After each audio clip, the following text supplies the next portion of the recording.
That was Christian Miller. It's time for the Miller's Edge with four-time SEC champion and two-time national champion Christian Miller. Once again with Christian Miller taking him down. Here's college football playoff national champion Christian Miller on Tide 100.9 and 12:30 a.m. WTBC.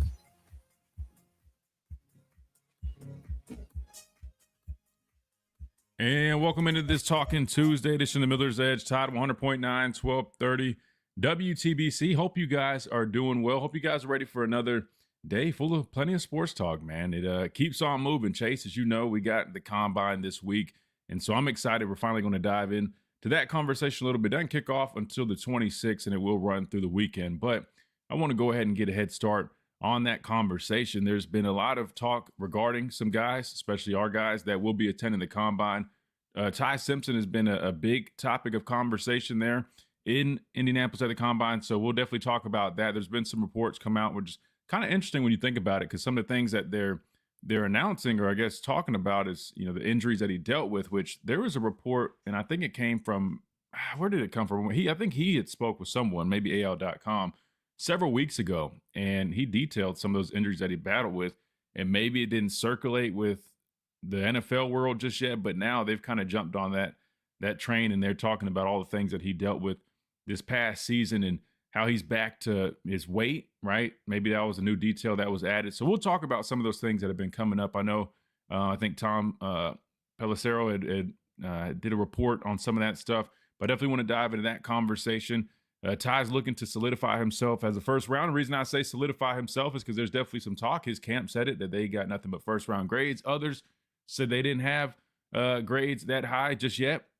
But one thing I do know is that the NFL Combine, especially for a quarterback, a guy like him who's in a position where he's trying to really prove himself, solidify himself as a top draft pick, he has a chance to make some money. And there's going to be a lot, especially with the news of Fernando Mendoza not throwing at the NFL Combine, electing to wait until his pro day to throw, which, you know, some guys do. Some guys make that decision. I can't remember exactly what his reasons were. I think he mentioned maybe he just waited to have his guys to throw to, giving them some more opportunities.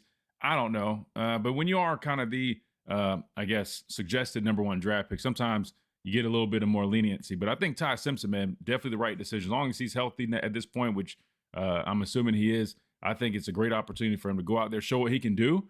A guy that at one point was regarded as one of the top quarterbacks in the country. Why not go put that on display in front of all those NFL scouts, coaches, and front office personnel? So we'll dive into that conversation, plus some other guys that I think have a chance to raise their NFL draft stock at this year's Combine. Again, Alabama does have 12 attendees, I believe, and there's a number of players who I think that that definitely have a good chance, right? That if they test well, it could raise some eyebrows, maybe catch the attention, and maybe work out in their favor. Now, you always got to remember, it can't go the opposite direction. So if you are going to go and compete and do all those things, definitely make sure you're ready to roll, right? Because there's been some guys that you don't test well, and sometimes that can put a little bit of a red flag on your report. That said, that will be one of the main topics of conversation. Yesterday, we talked a lot about the top 10 college football coaches in the country. Definitely a really fun conversation. If you guys want to add to that list, or if you didn't get a chance yesterday, feel free to do that. 205-342-9904 is the number to the phone lines. Typically, we have Clint Lamb of Cover Crimson joining us on Tuesdays. He ran into some stuff this morning, so we're going to have to push that over to next week, which means we will be open on the phone lines pretty much the whole time. We will have the Pastor of Payne joining us at some point, so we'll hear from him, get his thoughts on the NFL Combine, maybe, you know, those experiences, what he thinks about our guys, maybe some other players as well. But outside of that, we invite you guys in on the conversation on this Talking Tuesday, because that's what it is all about. Some other notes and news, Chase, that have come up this, I guess, well, I'll say today or yesterday. We got some updates on the Charles Bediako situation. Now, remember, yesterday we announced here on the show, not that we were breaking news, we just were talking about it. Charles Bediako had officially filed an appeal to the Alabama Supreme Court amid his eligibility denial. He was looking not only for that appeal, but also he was seeking an interim injunctive relief, allowing him to play while that appeal was pending. Similar to what we've seen with those temporary restraining orders, right? While you're waiting on that process, you're trying to get the approval to play in the meantime. Well, unfortunately for Mr. Bediako, That will not be the case this time around. He was denied that request to be able to play in the meantime while everything was working out with that appeal. So, unfortunately for Mr. Bediako, he will have to continue to wait. Now, like we talked about yesterday, I don't know I don't know. Yeah, I don't know the timeline for the appeal process. I mean, it could be, who knows? Maybe Adam will be back in the chat of Lamparello Law, our official representation here on the Miller's Edge, and maybe we'll get his thoughts on the latest move. But it was the same judge who initially, I guess, gave the win to the NCAA in the hearing, right? Judge Daniel Pruitt. He was the one that denied the request, and via Alabama Athletics, this was their response to the latest, and it reads, "We understand that Charles is pursuing an appeal in his case against NCAA, and ultimately, he must do what he considers to be in his best interest.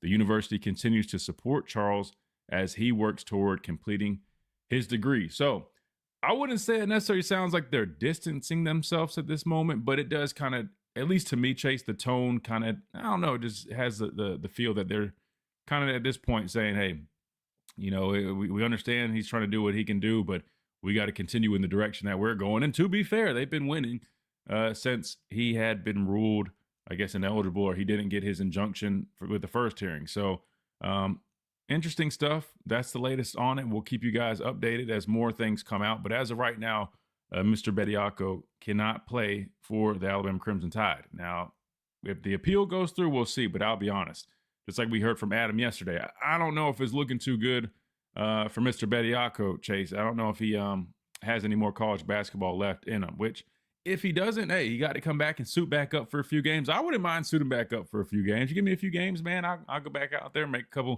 couple dollars, and be on my way. But no, in all seriousness, though, I mean, the dude, again, we've already talked about this, but if this doesn't work out, so be it. Let the guy go play some professional basketball. I mean, whether it be the G League again, whether it be the NBA, whether it be overseas in Europe somewhere, Asia, who knows, man. Look, he's a 7-footer, good athlete, can play good basketball, man. So he's going to be in good hands regardless. I don't know if he's just that set on playing one last season. I don't know, Chase. I mean, if it was you, let me ask you this.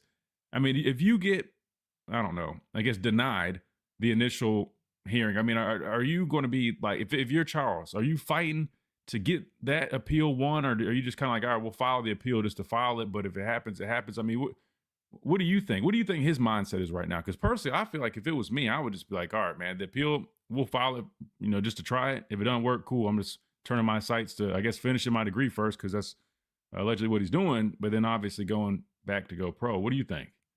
I agree with you, Christian. What's the worst that can happen? It's not like the NCAA they have these strict guidelines. Heck, he got approved in the beginning. What's wrong with trying again? And if I'm in his position now, obviously you can always go overseas, or you can go back to the G League, or maybe even try to go the NBA route. It's never out of his court. He's not like a bad player. Right. He did what he could on short notice, jumping from the G League back to pros, trying to learn some of the plays, the schemes of Nate Oates a little bit, and then contribute like out the gate. That's hard to do. So yeah, if I'm Bediako, why not keep trying? It's not going to hurt your stock as a pro player, because you're a good player. So keep trying until the NCAA comes out with a statement. And you just read it with Alabama, Christian. They're not necessarily like on one side or the other. They're kind of in the middle. So that's kind of a 50% chance that Bediako has the support of the Crimson Tide athletics department. So keep going until the NCAA is like, look, you gotta chill out. Yeah. I will say this, though, judging by some of the responses that I've seen, I think some people are a little over it. And I see QD in the chat right now, and he just literally just said that he's over the whole fiasco. And you guys know my stance from the beginning. I just was kind of like, man, I'm not going to beat a dead horse. We already know. I mean, look, you came to school, you declared, you decided to go pro. Unfortunately, I just don't think there's much we can really do for you with that one. I mean, if it was G League, all right, that's a different story. But with that said, it does feel like the tone has shifted a little bit from the athletic side of things. I almost feel like they kind of are at the point where they understand that, and I'm not putting it on Charles, because again, I think it's more of an issue with the system itself. Because if we weren't even allowing the kids from overseas, then he wouldn't even have probably thought twice about coming back, but because we were allowing certain things that felt similar, why not test the waters? Just like now I'm hearing that there could be on the football side of things, some kids testing the water, even though they just canceled the second portal window. Allegedly, people are gearing up to have some guys test that, basically test the NCAA and say, hey, there's no second portal window, but who's going to stop me if I do decide to transfer again? And we can talk a little bit about that too, Chase, because, and I was hoping to talk with Clint about it because I think he was the one that made a video first, or at least that's who I saw mention something like that. And I had to stop myself, like, hold on. What do we mean? Like if we're at this point, though, I just want to say this and be clear. If we're at the point, Chase, where it doesn't matter what rule is set, people are just going to challenge everything in the court of law or bring it to some type of, I don't know, legal system or so, I don't know, basically bring up some type of argument, legal thing, sue them, whatever the case may be. Man, I promise you, I'm losing my patience is running thin at this point. Because it's like, what are the point of rules now? Like, if you can just go and sue the NCAA for anything that you want, if you just feel like, I don't want to abide by that. To me, let's just try it. I don't know, man. We need to probably just tear everything up and just restart, or find some way to make that. There's no way you can allow guys to do that. Now, I don't know if that's going to be the case. That's just what some people were saying. But if that does end up happening, which I would not be shocked if you see at least one guy do it, but we all know how this is, man. It's a monkey see, monkey do type of deal. And if one person does that, we already know what's coming. A bunch of other kids are going to do it. So I don't know. We'll talk about a number of these things, but first we're going to hit this timeout right here on the Miller's Edge. Don't go anywhere. We're just getting started again. We're going to talk a lot about this NFL draft. Combine first, also NFL draft. Maybe update a little bit on this Bediako situation. If Adam comes in here, we'll get his thoughts on the recent updates with that, and plus kind of dive a little bit deeper into that whole thing. People really just challenging the NCAA to a point where there is no respect, Chase, left if it gets there. We'll talk about that and more right here on the Miller's Edge. Tide 100.9, 1230 WTBC. Quick timeout. Don't go anywhere. We're just getting started on this Talking Tuesday. We'll be right back.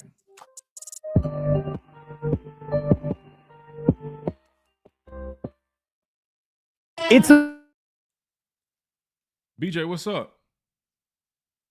Yakenji, what's up? Travelpreneur, From, what's up? QD, Jake. Dabu, what's up, man? How confident are you in our offensive scheme and talent going into next season? How confident am I? Let's see. And I saw QD tagged us in something. Let me pull it up real quick. How confident am I in the offensive scheme and the talent?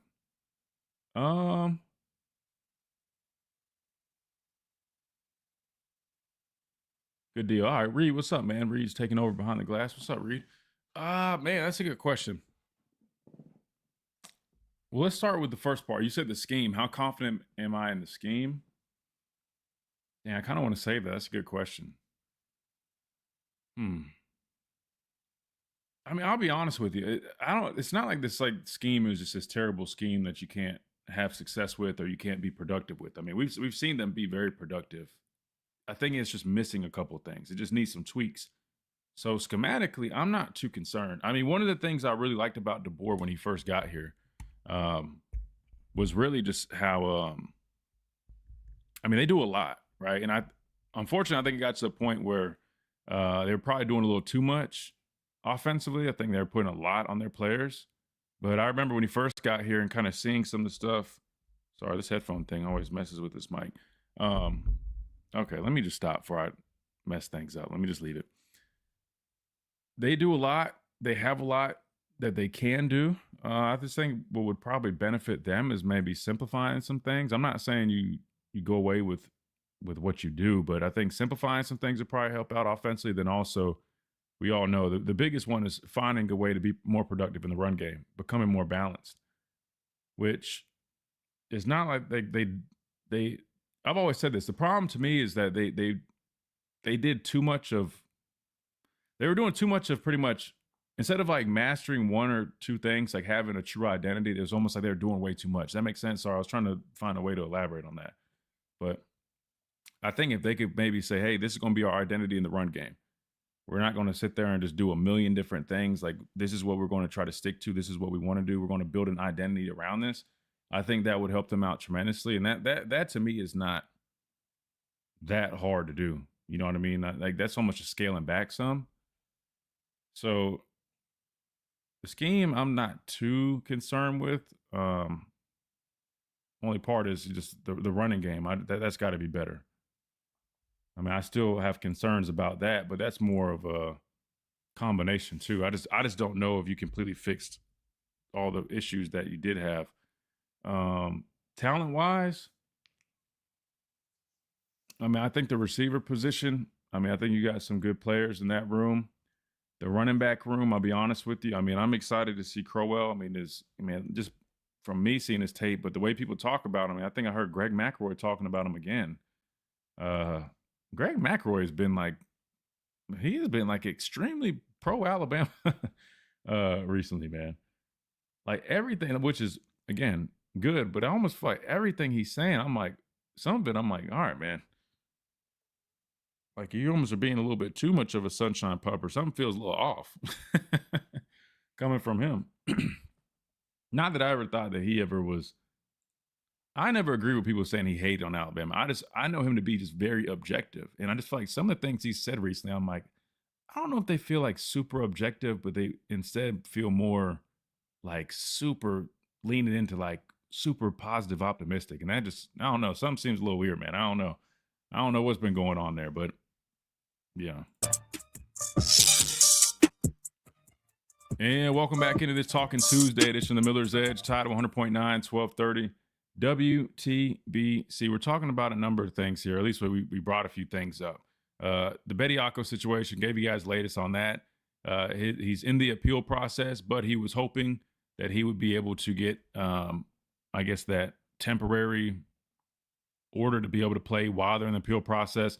That has been denied, so he will not be returning to this team, at least, I guess, in the near future, until the appeal process has played out. And there's no telling how long that takes. Hell, by the time it might get resolved, I mean, we might already be in March Madness, and I don't even know if it's really worth at that point. And I think that's why you kind of hear the tone shift a little bit with the release from Alabama Athletics. I think they're kind of at this point, man, and just they need to lock in. I mean, to be fair, Reed, let's just be honest with you. I mean, and again, no offense to Charles, but it kind of this whole deal has become a little bit of a distraction, in my opinion. Maybe not so much for them. Maybe their locker room and in that building, they're totally fine. But I feel like from the outside looking in, it's just been a lot of extra attention that at this point, you know, the initial hearing didn't go his way. You just got to move on. I think that's kind of the direction that they are taking. So that said, definitely want to dive into this NFL Combine talk. It will kick off on the 26th, but I got a lot of interest in this, Reed. Number one, there's a bunch of players that will be taking part in it, but two, one guy specifically, man, Ty Simpson. To me, I'm really intrigued by him attending the Combine. Number one, he is widely regarded as quarterback 2 in this draft class, and I think it makes a lot of sense.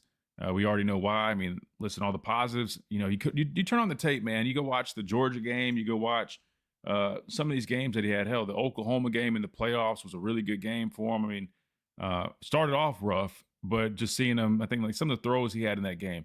I mean, the dude, his tape is littered with NFL Sunday type throws.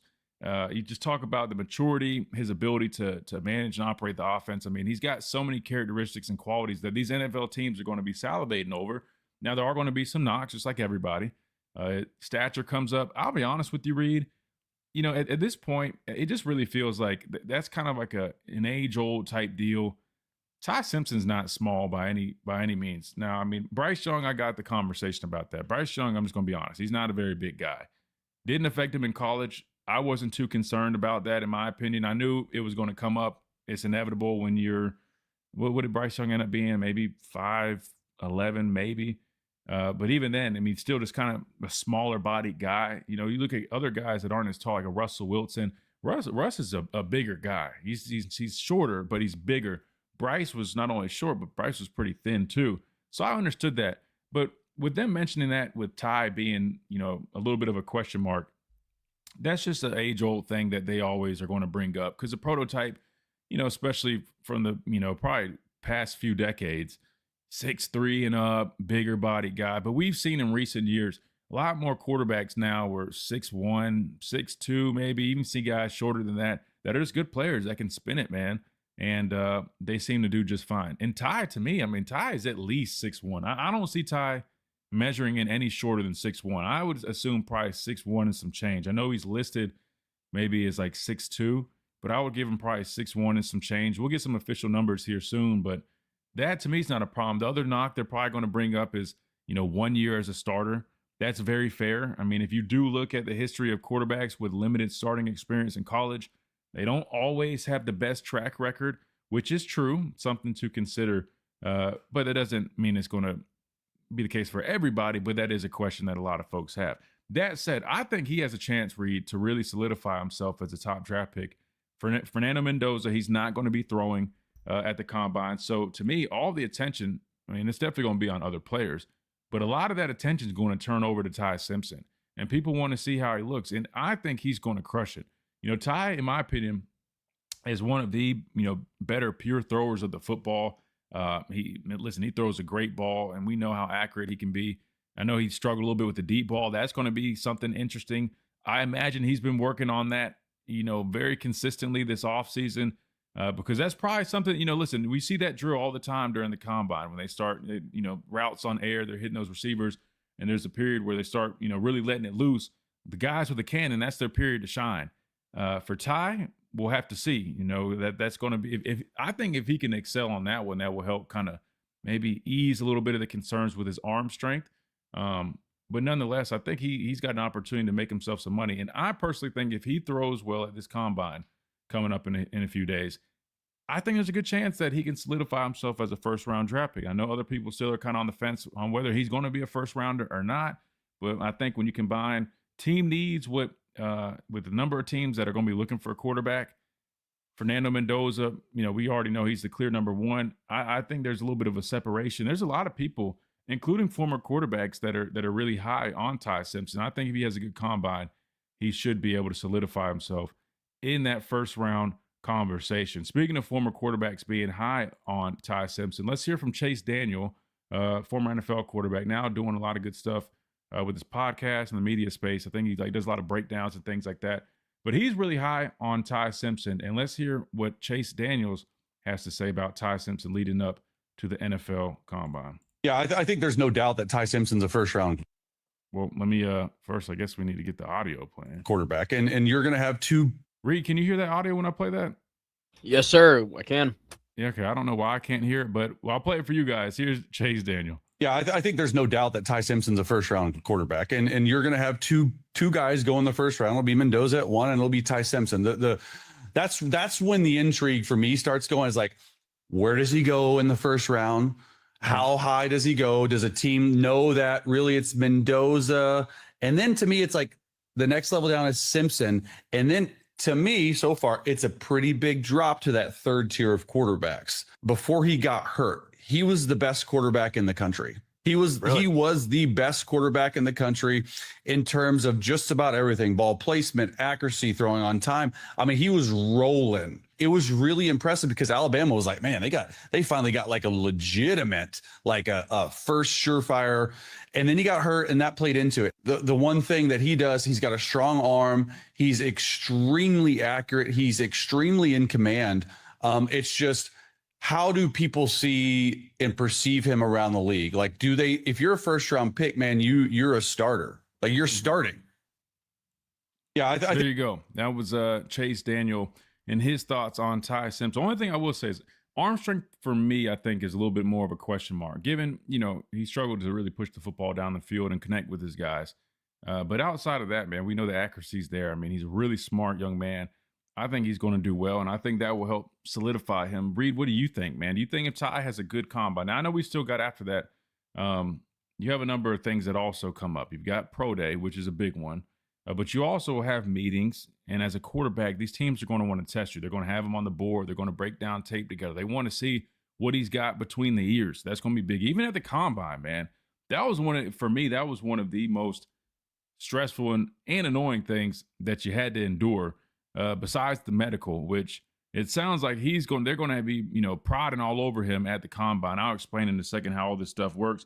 But Reed, tell me, do you think with a strong showing at the combine, do you think that's enough for Ty Simpson to solidify himself as a first rounder? Or you think he might need to even followed up with a strong pro day just to really double down? You think he might have to kill it in the meetings with the coaches and the front office personnel? What do you think? Do you think the combine is enough, or you think he still is going to have more to prove? Oh, the combine is 100% enough. Like when you really think about it, you're giving Simpson a bunch of time to rest. That's something that we just heard in that last clip, was that when prior to him being hurt, he had a case for the best quarterback in the country.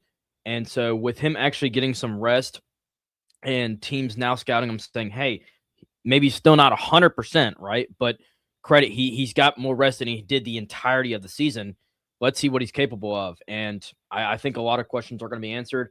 And I think another point too is, on that last clip, he was saying that, if you're a first round draft pick, that you have to be a starter. Like I think a starter, but maybe not day one either. I mean, I think the best example of that, not comparing the two play styles wise, but just drafted in the first round and didn't really become the main starter, man, was Jordan Love, drafted in the 2020 class, really didn't, I guess, become the official starter. I mean, saw some time in 21 and 22, but really wasn't until the 2023 season. Yeah. And I feel like he could be, if he gets in a position like that, I could see a similar path for Ty. And that's why I think the Rams are heavily linked to him. If they do decide to find a future replacement for Matthew Stafford, everybody, thinks that makes the most sense. But let me just say one thing, though. The funny thing about the NFL draft, the combine, and all this stuff is half the time, what makes the least amount of sense ends up happening, right? Here's an example like Minka. Minka got drafted to the Dolphins initially. I know he ended up back with the Dolphins after spending a large portion of his career with the Steelers. But ironically, Minka never even talked to Miami. I think that's what he said. I think he was talking to, I forgot when he was saying this, but he never talked to Miami during the draft process like that. I'm sure he probably had some run-ins with them. I mean, when you're highly touted like he was, you're definitely going to probably speak with a number of teams. But he mentioned that was probably one of the teams that he didn't even really talk to. Then they ended up drafting him. So the draft and the combine, all this stuff can get a little wonky, man. It really can. But you're right, though. Typically, like Chase said, I mean, if they're taking you in the first round, they're expecting you to step up and play at some point. But I think there's always exceptions, and I think he would benefit from waiting. But I think it also depends. I mean, you look at Jackson Dart. He was a late first-round pick last year. They had Russell Wilson. I think initially they probably were thinking, and they had Jameis Winston. They probably were thinking this guy can sit, be patient a little bit. They ended up going to him midway through the season. I think he, played pretty well, being a young quarterback in a situation that probably wasn't the most favorable either, right? I could see something similar like that for Ty.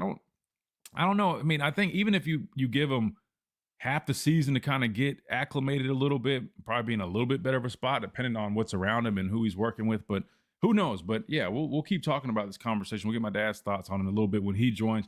Plus, I'll give you guys a little bit of a rundown on how all this stuff works, because my experience with the combine was, oh my God, man, it was. Let's just say I was ready to leave, but by the time I got there, I was like, yeah, I'm about ready to pack it up and leave, man. It was definitely not what I expected from what I had seen on TV. Much different experience when you're actually going through it versus like watching the drills and the 40s and stuff. But nonetheless, man, like AJ said, if you get the opportunity, you gotta be appreciative, be grateful for it, because not many people get to do it. There's a lot of guys that would love to get their name called and invited to attend it, and they don't. So you got to make the most of it. But Lord knows, man, it is a lot different than what you think it is growing up. We'll talk about that and more when we come back after this quick timeout. Right here on the Miller's Edge, Ty 100.9, 1230 WTBC. Don't go anywhere. We'll be right back on this Talking Tuesday.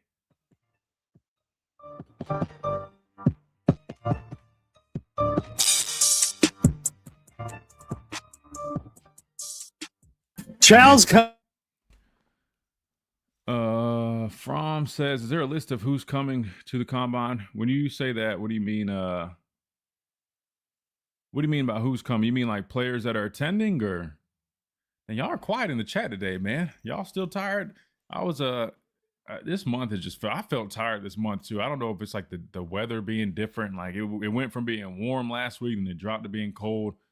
I don't know. Maybe it's messing with all of us though. Maybe everybody's like that. Yeah, let me see. I'll pull it up real quick for you, From. Yeah, we got 12 guys attending. Hold on 1 second.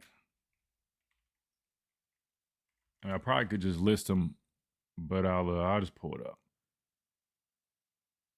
We'll pull it up real quick. I got to figure out. There it is. I got to figure out why I couldn't hear that clip, though, man.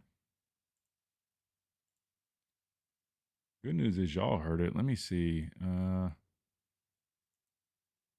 Let me try this real quick. Nope, that didn't do anything. All good. As long as y'all can hear the clips, that's what matters. Yeah, so that's the group that will be there. Free. Go to mylocalcustomers.com today. That's my. Yeah, no, Reed, you're good. I can hear you loud and clear, man. It's the it's when I'm sharing my tabs.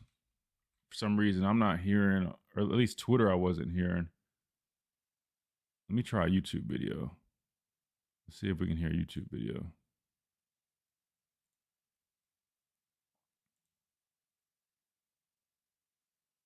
No, I can't hear that right now either. I don't know. Tech on my end.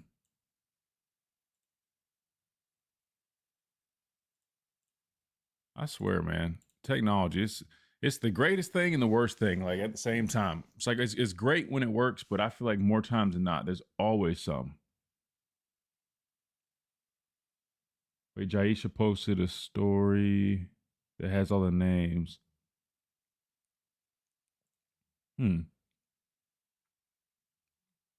Oh, I think you're talking about like everybody, not just Alabama guys. Is that what you mean from? Ty could be like AJ, never get to play much. It seems to be a crapshoot, really. AJ could never seem to be in the right place at the right time. I mean, I think, listen, I think it's more of a testament of just the NFL itself. You know, I truly don't think people understand. I mean, like, you know, I think, you know, you get so spoiled by seeing so many Alabama guys just play these long, lengthy careers, man. But the reality is, man, when you actually are living it and you realize, I mean, it's everything is a business. Like, I don't know if you've seen a lot of these guys coming out and talking recently, just kind of about the nature of it. But I mean, it really is, man. Like, it's, you know, they're basically on to the next in the blink of an eye. And every single year, you got to think about it. I mean, as good as AJ is as a quarterback, I mean, there's a number of other guys, whether from small schools, big schools. I mean, half these locker rooms are filled with players that played at schools that you'd never even probably paid attention to, heard of. Some guys undrafted, but worked their tail off. I mean, like, look at Cooper Kupp, man. You know what I mean? Like, one of the best receivers in the league. And go look at his story. You know, it's just it's such a competitive space that it's tough. And sometimes if you're just not in the right place, right organization, I mean, that can play a huge factor in a number of things too. So it's definitely an interesting deal, man.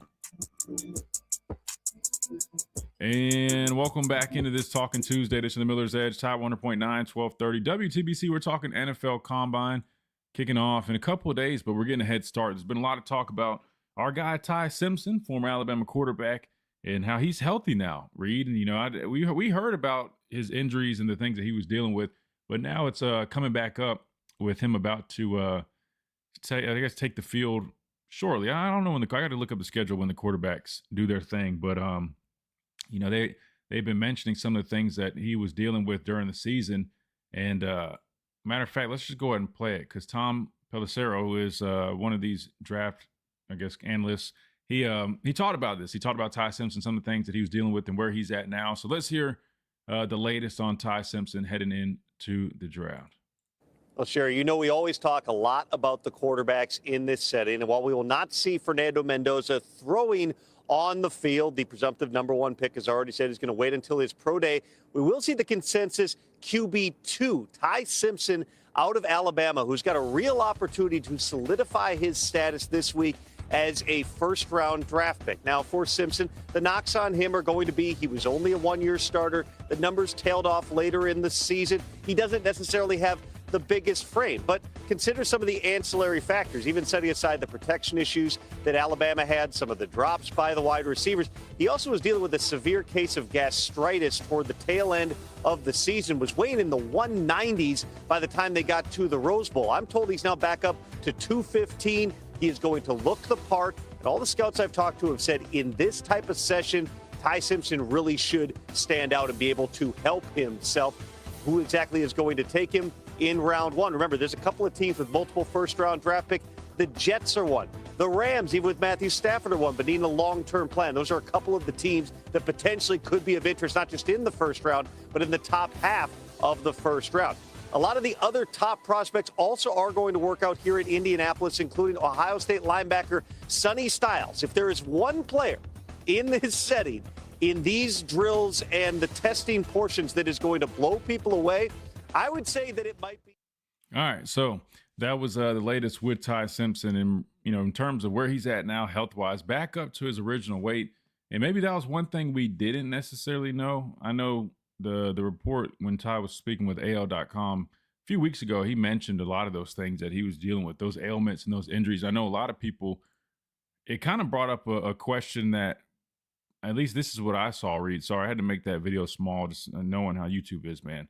But anyway, it brought up an interesting question about how that was handled or how that was managed. And we can even talk about that a little bit at some point, because, when you hear about all the things that Ty was dealing with, whether it was, the bursitis. As a matter of fact, let me see if I can try to pull that back up, that whole list, because I've already forgot. It was the gastritis and all these different things that he had going on led to him losing a lot of weight. I guess it led to the question with a number of fans, Reed, that, hey, well, why was he still playing if he was dealing with so many different injuries and ailments? But I'll say this, as a football player, you're never going to be 100%. It's never going. You're never going to feel your best, especially as a quarterback, and you're getting hit, getting beat up. Things are going to happen. Now, I think it was once he had the broken rib and he was like wincing to throw. There wasn't much you can do. That's one thing. But at the end of the day, the way football works is, as long as you can go out there and do your job, in a very, at least as close as, I'm not going to say as close to 100%, because there's a number of times I probably felt 80% and I'm just out there playing. Because I guess the coaches do have a decision to make. All right, this guy at 80% versus the backup, knowing that nobody's really ever going to be 100%. So to answer that question, because I know I did see some fans asking that, hey, why did the coaching staff still play Ty Simpson when he was dealing with a number of those injuries and ailments? And the answer is, listen, he's your guy. He's your starter. I think people, Reed, think it's a lot easier just to make a change at a position, especially like quarterback. Is like, that's a huge deal. I think people just think, oh, okay, you got a young guy who's promising behind him. We just throw him in there because he's 100% healthy. But they don't realize you're talking about operation with the offensive line, being used to and adjusted to the new cadence, the timing and rhythm with receivers. Like, there's so many things that go into this. So if you have your starting quarterback who's dealing with some stuff, but he's still able, to play, you got to remember, we're getting shot up. So you're masking some of that pain when you go play, and you're able to at least be around 80, 85%. More than likely, you're going to stick with that guy, because if you make a whole quarterback change, from the fan perspective, they're not seeing these guys every day. They just think, oh, well, this guy's young and talented. He should be able to do just as good of a job. I wish it worked like that, folks, but it just doesn't. There's a reason, you have a starter. There's a reason he's playing. If it was that simple, they would have done something. So that's my answer to anybody that was wondering that. Was it negligent on the coach's part to be playing him like that? No. There's a number of guys. I'm not going to say names, but I know guys that were playing with torn rotator cuffs, not one, but two. That's part of the game. There's a number. I know guys that have torn biceps. They're not like mine, like a distal biceps tear where you tear it at the elbow. That's different. That requires surgery. If you tear it up in the shoulder area, that attachment, you can still lift and do a lot of things. Like, they always weigh things. Like, if it's necessary to have surgery right away, you're sidelined, you're sitting out, you're having surgery. If it's something that you can wait and you can brace up and you can just kind of manage the pain, but you're still out there, they're going to do that. You know what I mean? Because if you take that philosophy, well, when these guys are banged up, let's just go to the next player. Yeah, you're going to be replacing like half your team. I'm telling you, there's guys. You heard about. Cuevas. He was on a broken foot. All the stuff he had going on, he was rushing back. You see the difference between putting in some of those young players. Would you rather have Cuevas? I know he's beat up a little bit, but he's able to go. or some of the young guys who you see when they get in there, you're like, oh man, yeah, they're not quite there yet. And I think people probably overestimate, a guy like Mac or even Russell, at least last year. If they were ready, they would have definitely probably got an opportunity, but I don't think they were.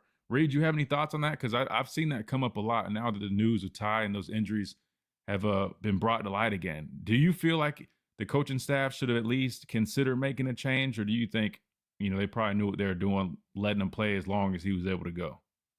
Well, I'm gonna give you two answers, and they're both yes, but you got to look at it, I guess, from two different perspectives. One, they're coaches; this is their job. They're kind of made to make those decisions, and so of course, I'm naturally just as a fan and just really someone in media in general, I'm gonna back their decision.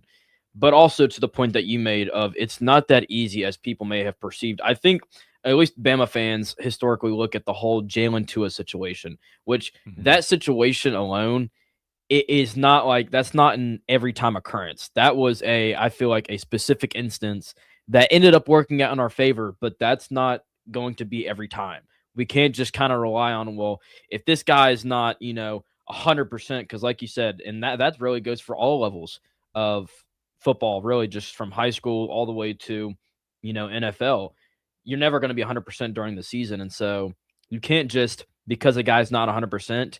Now, if he's not physically able to play, then yeah, of course you're going to have to replace him. But if he's able to play and he's able to produce, like you said, it just mixes up the whole offensive scheme. And yeah, I think they made the right decision in the end. Yeah, and like with the rib situation in the Rose Bowl, he couldn't throw. So that's one thing. And I'll be honest with you, I'm not a doctor. Shout out to Andrew Sports Medicine. They're partners with us here on the show. Need to get some of the doctors on here. That way they can kind of break some of it down. I know there's HIPAA and all that, so you got to be careful talking about guys' injuries, but this is like public information. I would just love to have somebody come on and break down kind of what he was dealing with. Maybe not like his specific case, but like what these, symptoms and things might look like. I can speak on the bursitis or the bursa thing that he had on his arm. I can speak on that, but I never had it, but one of my teammates, Tim Williams, did.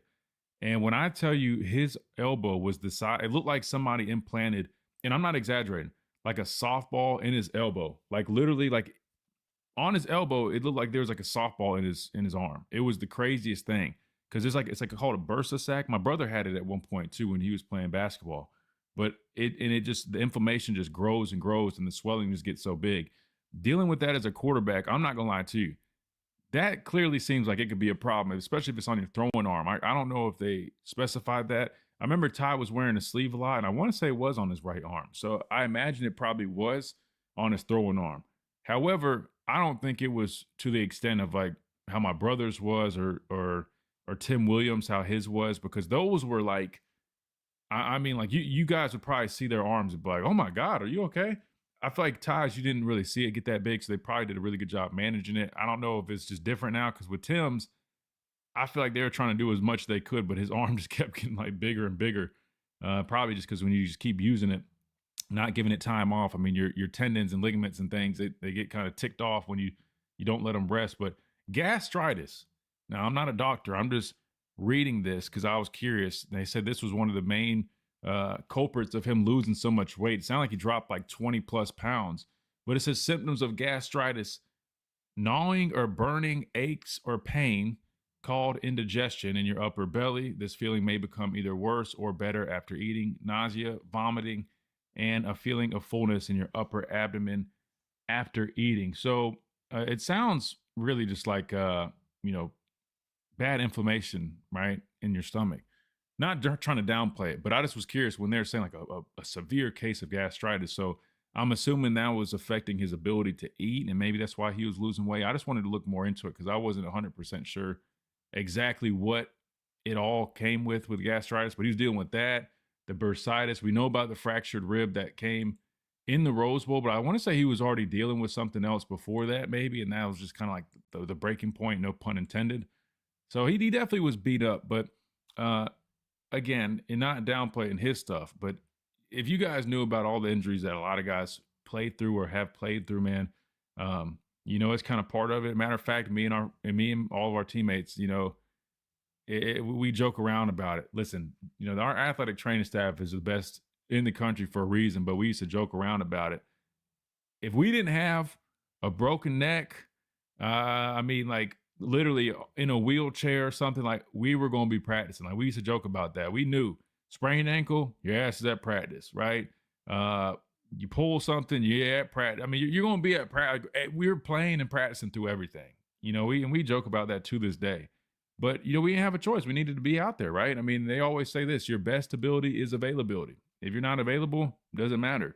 So I guess you just got to give a shout out to the training staff, man. If you're able to help get these guys through the year and they're dealing with that kind of stuff, it is what it is. But yeah, my thoughts on it, listen, they didn't need to make a change. If he could not throw the football, if he could not go out there and operate, then he shouldn't have been playing. But he was playing fine. I know his stuff kind of slumped, but I would argue if you had more rhythm offensively, if you could run the football better and you weren't asking him to throw the ball 40 plus times a game and he's already beaten up like that, you know, that's another thing. If anything, that makes me go, well, why didn't they try to get a better running game knowing the quarterback's that beat up and they're still asking him to throw 40 plus times knowing he's going through all that? That's more of a question that I would have. But instead of a change necessarily, I would think more of a, hey, we need to find some way to have more production on the ground. Like we have to. Our quarterback does not need to be throwing 40 plus times dealing with everything he's dealing with. But I don't know. You know, hindsight's 2020, I guess. We got to hit a timeout. We come back. We keep on rolling on this Talking Tuesday edition of the Miller's Edge. Tide 100.9, 1230. Don't go anywhere. We got the Pastor Pain coming up here shortly. We're going to keep talking this. We got plenty more to dive into. We'll do that when we come back right here on the Miller's Edge.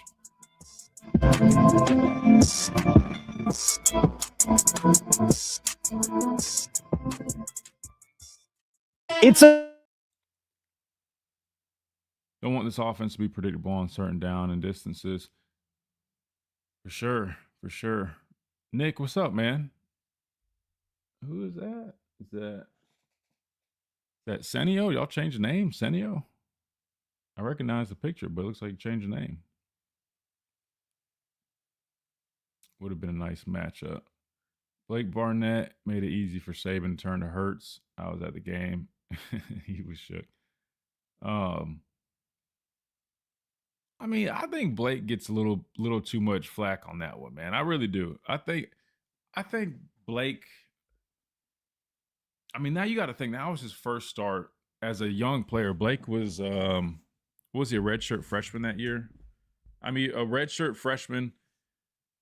You start things out against Southern Cal. I mean, and if you go back and look, he really didn't play as bad as people really made it seem. I think it's just Jalen Hurts just had that much more of an impressive showing that game.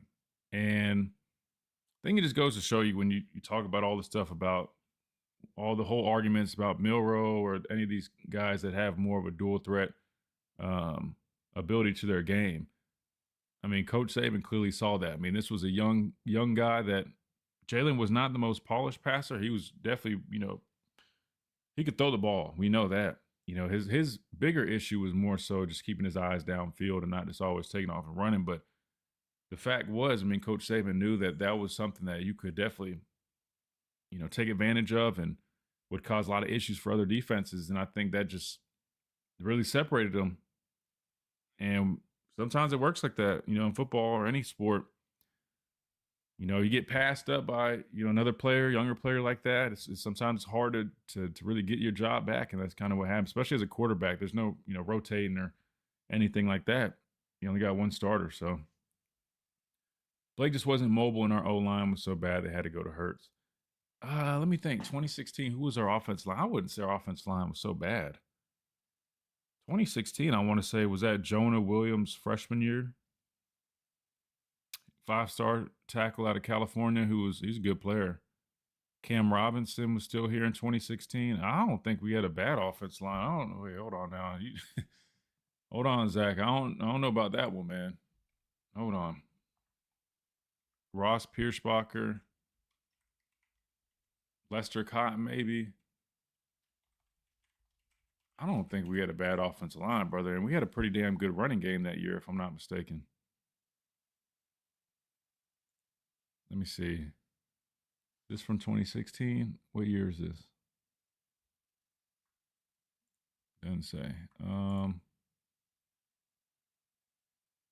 2016 depth chart. Nah, I think we had some dudes on that line, man. We had Cam Robinson, Ross Pierschbacher, Bradley Bozeman, and Jonah Williams. Yeah, I was about to say I knew I named at least 3 of them. Yeah, the only spot was shout out to my guy Kurt, but I know the only spot we at right guard we kind of were doing some rotating there.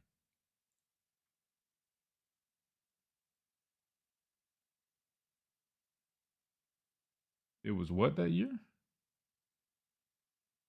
Nah, there's no man. Nah, there ain't no way you think that was a bad offensive line year, brother. If you think that was a bad year, oh god, then I see the expectations here really are crazy. If you think 2016 was a bad year, nah, bro, that's crazy. If you guys think that, well, I shouldn't say you guys, say him. That was when we had Damian, Bo, and Josh. Nah, no way, bro.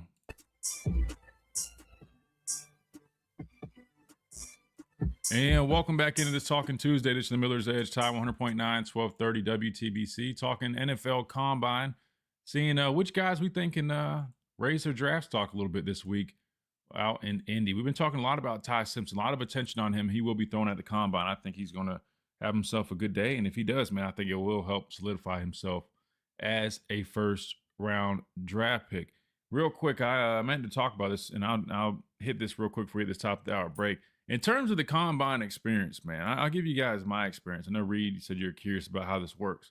So for all you guys that when you watch it, you think, hey, man, you know, you fly out to Indy, you get to run a 40, you get to do the drills, you know, you're meeting and hanging out with all these NFL coaches and scouts, and you think that it's like this this dream come true. It is a dream come true to attend something like that prestigious, that especially as an athlete growing up, wanting to be a part of it, watching all the players go through that and all the great players that went to the Combine and participated in it. Don't get me wrong, without a doubt, I mean, it is one of the most I guess cool experiences that you look forward to as an athlete growing up, and you just hope that you get an opportunity to do it. But I will say the experience itself is a lot different than what you guys probably see on TV, because basically for me, and I know the schedule, they changed up a little bit, but the way it worked was you fly in, and immediately when you fly in, you go straight to check-in. You check in, they give you a bag, you get some gear, and you're like, man, oh, this is lit. Like, you're like, this is dope, man. You got a bag full of your Combine gear and all this stuff, man. And you get into your room, and the next thing you know, they're like, all right, we went straight to medical. So like that same day that I flew into Indianapolis, I had to get on a little, trolley or a little shuttle and go straight to the hospital. And I already knew with me and my injury history, I had a torn hamstring just a couple months prior, tore my biceps the year before, had surgery on that. Those are my 2 main injuries in college. Well, then I also had sports hernia surgery in the offseason. No one knew about that one, but I had double sports hernia surgery on both sides. Those were repaired in the spring of like 2016, something like that. So anytime you have injuries like that, and number one, there's no like hiding these injuries, right? So they speak with the athletic training staff, all these people, and not just for college. They go back to your high school. So like your college will have your records of high school injuries, because when you go on visits as a high schooler, when you're going on official visits and you're doing physicals, they have all this information too. They keep up with all the injuries, at least the major ones, right? Like if you roll your ankle, that's one thing. But like, if you break an arm or do something in high school, the college has record of that. So the NFL gets records of all that stuff. So long story short, in high school, I had a neck surgery. It was a minor one, but I did have surgery on the back of my neck. It was to remove, I had a clay shoveler's fracture. A piece of the bone was pulled off by the muscle. They just went in and removed it because it was just causing me some discomfort. And then I had broke my elbow my freshman year of high school. So long story short, when I got to the Combine, they had all this stuff on record. So these teams, they will request certain information on these injuries, right? I mean, it's an investment. They want to know a player's injury history. Even though I went and played 5 years under Nick Saban at the University of Alabama with no issues with my neck, no issues with my elbow that I broke, they don't care. They want to see it. So if a team requests, an MRI or further inspection, that you got to pretty much do it. And that led to me sitting in the hospital for, probably like almost 9 hours, just waiting for an MRI after an MRI. You get one, then you go back to a waiting room and you're just sitting there. And so I spent my first day at a hospital for like 9 hours. And I hate MRIs. I don't know if you guys have ever had them, but you literally have to go lay in a tube. And I got wide shoulders. I'm a bigger guy. I'm like 6'4". It's not fun. It's not comfortable. So that was like the first day I spent at the combine doing all that, to the point where I got to the end of the day and they wanted, MRI on my neck. And I said, hell no. I'm not doing it, man. I gave y'all 3 MRIs. So I'm not doing MRI on my neck. I was like, I'll give y'all anything else. I'm not doing MRI on my neck. So I ended up leaving early from that, going back. And guess what I had waiting, Reed? More team meetings. I had scheduled meetings with teams as soon as I got done with that, all the way like late at night, man. And that was just the first evening. So that just goes to show you, man, it's a long process. On the other side, we got to hit this top of the hour break. I'll tell you kind of what happened after that, leading up to the actual field stuff. And we'll keep on rolling right here on the Miller's Edge. Tide 100.9, 1230 WTBC. Quick timeout. We'll be right back.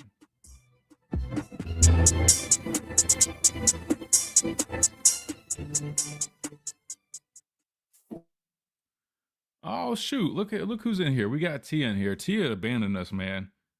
Tia abandoned us, man. She used to listen consistently, always be leaving messages and contributing to the show, and she don't help us out no more, man. She moved on. She moved on from the Miller's Edge, so that's unfortunate. Oh, I'm just playing. She says, hey, I hope the players got great answers when teams ask why they transfer so much. That will come up, man. They ask you a number of questions for sure. That is a big thing. Because to them, they're going to look at that like, does that mean you run from conflict? Does that mean you run from a challenge? Were you upset that you weren't playing? They're going to ask those guys a lot of this, especially guys that have been like 4 or 5 schools. Sounds like a rough time. Yeah, don't get me wrong, Louis. I mean, it's definitely, it's, it's just what you sign up for. I mean, it's part of it. I mean, these NFL teams, they're about to invest a lot of money to draft guys. And I mean, your dream is to get drafted, right? So you just got to do what you got to do. But in terms of it being like, man, this is like, oh, you just go, you talk with some teams, then you're stretching, warming up, and you're getting ready just to run a 40 and go do some football drills on national TV, man. It is so much more than that. Like, that was just the first day, guys. It literally was the first day. I mean, I just remember getting back to my room that evening. I was like, bro, what the hell? I was like, bro, I'm tired as hell. Like, I've been traveling all day, in the hospital all day, doing MRIs all day. Then I get back to the hotel, and immediately I got teams I got to go sit down with, and they're like quizzing me and like trying to not outsmart me, but they're trying to test you a little bit. And so your brain is just like, so imagine by the time you get to like the field drill thing, I mean, like by the time it was time to actually work out, I was so checked out. Like I'm telling you, I was just like, man, like I didn't even really, I forgot like I was even there to do field stuff. I was like, bro, this just felt like I've been doing a job interview for 3 days. And now they're asking me to go like put on this great performance, get mental toughness. Nah, it does require mental toughness, man. But like, to me, I just felt like, and I think this is part of the reason the schedule's changed a little bit. I feel like you're putting players at a disadvantage.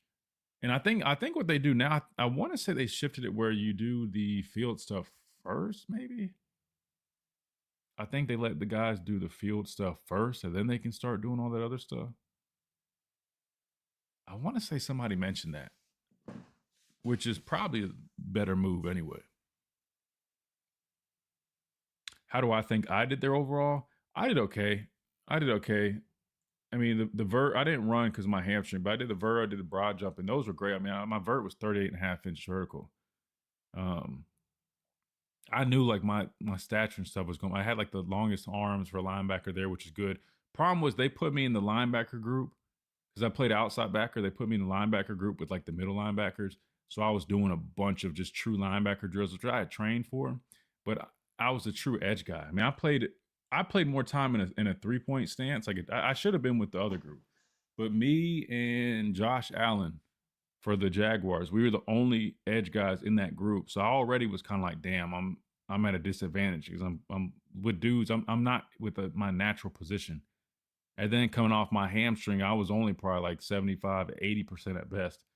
And then by the time I got to the field drills, I'm not gonna lie to you, man. Like I just felt like out of whack, man.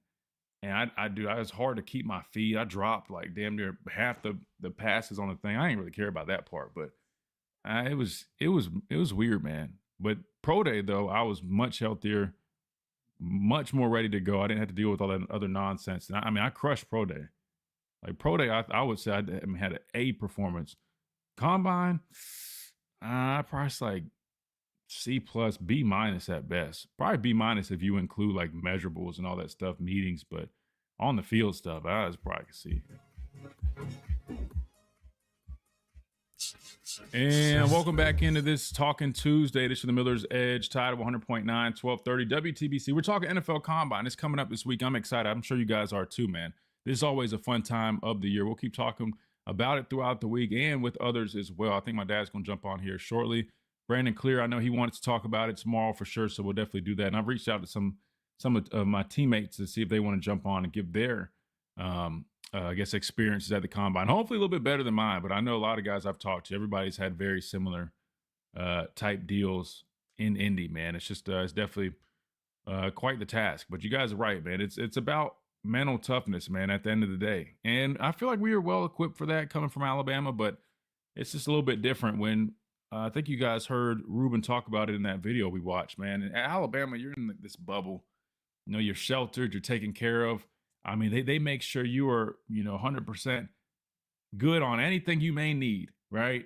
And that's a big deal because then when you get to the Combine, guys, I mean, you're on your own. Your agent might meet you out there. Like my agent was out there, and I could chop it up with him if I had questions or things. But I mean, when these guys leave from the university, they'll realize, man, it's a business. You're a businessman, kind of on your own. You got to figure stuff out, and it is a good welcome to the NFL type moment. So it definitely is a tough deal, but nonetheless, it's definitely a blessing. To piggyback off of the story, so the first day we went over that. You fly in, you're at the hospital doing all that stuff. You have some meetings. You go to bed late. You wake up the next day. It doesn't get much better. You pretty much spend, at least for me, you got to take the Wonderlic test. So if you guys have heard about that, that's basically the test. It's like an intelligence type test, decision-making type test, so to speak, maybe. I don't know. It's like the SAT for athletes, something like that. You got to take that, and that's a big deal because whatever you score on that, people will judge you, and you're not supposed to, release the scores, but they always get leaked, and it's a lot bigger of a deal, quarterbacks, offensive linemen. There's averages for each position group. If I'm being honest with you, I'm sure D-line and edge guys, they're not expecting you to be scoring what Peyton Manning scores. You get what I'm saying? It normally aligns with kind of positions and what's expected of you. But I don't remember my score on the Wonderlic. I want to say I scored well on it, but I don't remember my exact score. But I wish that was the only test you do, but that's not. You actually do a whole bunch. It's like a series of like psychological tests. And you're sitting on a computer screen, guys. Like I'm not making this up. You literally sit on a computer screen and you'll have like a test of like 150 questions. And there'll be like these random scenarios. It's like you walk into a bar and someone, knocks your drink over. How do you respond? Do you A, retaliate physically? Do you B, walk away? Do you C, have a conversation? Like, I'm like, what the hell? What are we talking about? Or then it'd be like random questions like, I don't know, like random. I'll be honest with you guys. I don't even know what it was. I don't know what half the stuff was. I just was doing whatever they told me to do. So you do a series of those tests, and then you go back to the meetings. It's called like the train station or something like that. A bunch of teams will be set up, and teams will just schedule stuff with you. Sometimes you'll have more formal meetings. I had a formal one with Houston when I was there. Bill O'Brien, a matter of fact. Funny enough, I know you guys love him from when he was here as a coordinator. When he was head coach in Houston, I sat down with him, Romeo Cornell. I forgot, I mispronounced his last name. But anyway, had to, sit down with those guys. And it's funny, they'll pull up like some of your good plays, they'll pull up your bad plays, and they'll kind of grill you a little bit, kind of see how you respond, get you to break down the defense, stuff like that, and drawing stuff up. But the one tip that I give for any player that does go, to make it easier on yourself, pick like 1, 2, maybe 3 of your favorite calls that you really know, like on the back of your hand, and memorize those and just keep going to those. That's like a hack. Don't try to memorize your whole defense because they're really just going to ask you to draw up a couple plays and explain it. You just got to find a couple of them, like a base play, maybe in a regular package, a nickel package, and maybe like a third down package or something. Make sure you know the coverage, the front, all the stuff, any checks or adjustments, and then you just stick to that. Just keep rinse and repeat, man, because that just makes the process a lot easier. But anyway, you spend the second day doing all that stuff, meetings, tests, and then I want to say it's like the third day we finally actually get out there. But I guess I can't forget either, Reed, the part where they literally now when I say they strip you down, like, all right, pause, but like you got to get in your basically like just like a girdle, right? Like your compression shorts, and it's the weirdest thing, man. But they literally have a you guys are gonna think I'm making this stuff up. I'm dead serious, man. Like you're like in a line, man. You have to basically like do like a video where like you like stand with your arms out. You're just sitting there in like compression shorts, turn to the side, turn behind. It feels really weird, man. I'm not gonna lie to you. They're just sitting there recording you as like getting your whole stature and stuff, and like you just say your name, this and that. It's yeah. So that's for anybody wondering what the combine really is outside of what you see on TV. That's it, man. Like when they say they kind of treat you like cattle, it low key kind of does feel like that at some points, man. There, as a matter of fact, there's one part where you have to man, I forgot what it was, but it was like we had to. It was a weigh-in, I think. And when you do the weigh-in, I guess it's kind of like the boxing stuff, but it's like you walk up on a stage type deal, and then you just sit there and weigh in, and you got like a bunch of scouts and people just sitting in the seats, and you're just on a stage like in nothing but compression shorts, and they're just on a scale weighing in, doing the same crap like arm length, reach, and stuff like that, and then you just walk off the stage. Like, I'm not gonna lie, man. All jokes aside, it does low key kind of feel like some stuff back in the day. It's kind of weird at times, Reed, but it's part of the process. And then you finally do the field stuff. Then you get on a plane, go back to training some more, and get ready for pro day. So, Fromm says it sounds like the military a little bit. He said they do something similar. I wasn't aware of that, man. So maybe boot camp is a little bit similar, but yeah, I don't know if you guys have ever experienced something like that, but it's a little odd. But the good news is once you do that pro day, you don't have to worry about that stuff. If you do most of that at the combine, you really don't have to repeat it at pro day, which is good. So you get this stuff out of the way, you don't have to do it again. And once you're done with combine and pro day, you'll never run a 40 again. You'll never do half these things again. You can just focus strictly on football. No more school. None of that BS stuff. You just go and play the game. So there you go, Reed. Did that answer your questions on like how the whole thing is? You got anything else off of what I just said? No, not at all. I was just curious because you kind of, like I said, you've gone through that process, and it does kind of sound like a little bit of a boot camp. But I guess I'll kind of end on this question. If you were, and you maybe have touched on this a little bit, but if you were to do it all over again, would there have been something you maybe would have done differently? Man, that's a good question. Well, since I didn't get to do great on those field drills, man, I think, well, if I knew what I do now, I would try to really put myself in the best position possible for like when we got to the field stuff, because I was just so locked in on what we were doing every day that I didn't realize it, but I was just like draining myself. So by the time it came time to do the field stuff, like I didn't even realize how I was like, I'll be honest with you, but when we went out there on the field, I did not feel like my hamstring. I told you guys I was coming off a torn hamstring. So like in the days leading up to it, I had been training and doing a bunch of stuff. I had brought like foam rollers and things to do in my room, but I clearly wasn't able to really do. I wish I would have known a little bit more ahead of time. So to answer your question, I either A, would have really just prepped a little bit more for the field stuff and tried my best to I was trying to stretch and stuff and roll out, but I just still don't think it was enough. I wish I could actually like work down and done some stuff.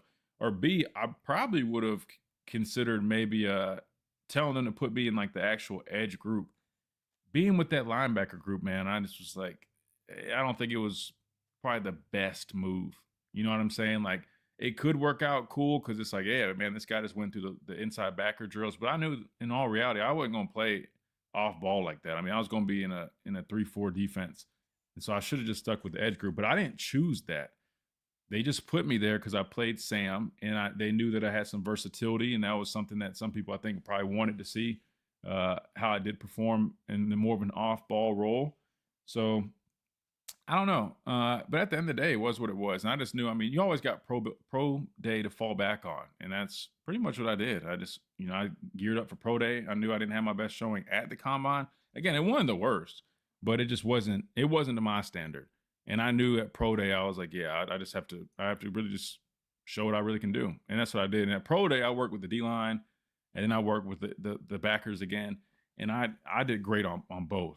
But I felt a lot more comfortable too. It's a lot different, It's interesting, man. Like when you watch it on TV, I think they've let more people in there now because it seems like there are people. But when I was there was like a big open stadium with nothing but just like NFL personnel around there here and there. But it's like dead silent. So like when you guys are watching on TV, I know it's quiet when you watch it, but it probably to you guys feels a little more like, I don't know. Because when I watched on TV, I know how it kind of comes off, but being there and doing those drills is so weird because it's like dead silent. You got the coach working you out that you never worked with. I mean, you don't even know this guy. He's just some random NFL coach. You've got a group of guys, and it's like rapid fire. So like there's no, at pro day, you feel comfortable. You're in your element. You're in the indoor that you've spent years in, right? You got all your people around you. The combine, you're just sitting out there. And once you start the drills, it's on national television. All the cameras are on you. All the people are just staring at you. It's dead silent. And it's just rapid fire, rapid fire. So it just feels like a high pressure situation. Cause you're also going through in my mind, I'm like, well, damn, like, man, I want to perform well. I'm already uncomfortable in this group because it's not my natural position. I'm on TV. It's rapid pace. You make one mistake and then you're thinking about it like, damn, I just messed up. And then it's easy to really get in your own head. So yeah, I would definitely kind of, if I could go back or if I could at least prep other guys, I would just tell them, man, don't overthink it. Just be loose, relaxed. And the other thing is a lot of guys try to go too fast. Slow it down. You're a lot better looking smooth than trying to go fast and messing up. And I was trying to go super fast and I didn't need to do all that. You probably need to go at about 75, 80% pace and just be smooth. And you look a lot better that way than the guys trying to go quick and then you start messing up. They always recommend always smooth rather than fast. That's another bigger thing. But that was a really good question, man. Really good stuff. All right, let's hit a timeout. We come back. We keep on rolling. Keep talking some NFL Combine. We got some other stuff we'll dive into. I want to talk about some other players as well that will be there. And we'll keep on rolling right here on the Miller's Edge Top 100.9, 1230 WTBC.